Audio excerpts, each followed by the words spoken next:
Hello, I'm Richard Bruce, and I'd like to suggest a possible solution for the troubled schools that we have here in America. I call this the Porta-Potty solution.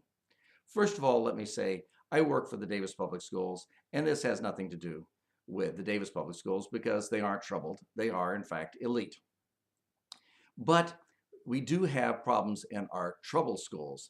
And let me give you a little story that I read years ago in a major newspaper that illustrates these problems.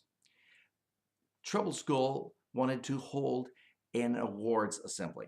So they invited or herded the students into the assembly without telling them what the assembly was about. Then they locked the doors and guarded them before announcing that it was, in fact, an awards assembly. As soon as they did that, the students who thought they were going to receive the awards bolted for the doors, but they were dragged to the podiums nonetheless to receive their awards.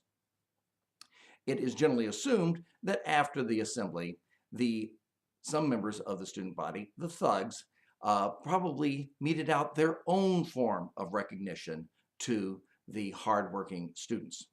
And that this form of recognition may well have discouraged those students from working hard in the future.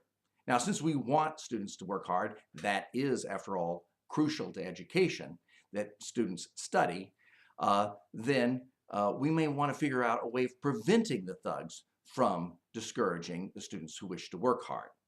And one of the places that stereotypically the thugs discourage students from working hard, of course, is in the student restrooms. And that's where the porta-potty solution comes in.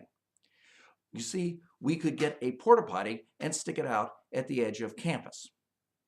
If we noticed that there was a line of nerds standing in front of the porta-potty all the time, or particularly between when the classes were out, this would strongly suggest that, in fact, there was a problem of lack of supervision in the student restrooms and would light a fire under the administration, the yard supervision staff, and perhaps the teachers to make sure that the students' restrooms were properly supervised.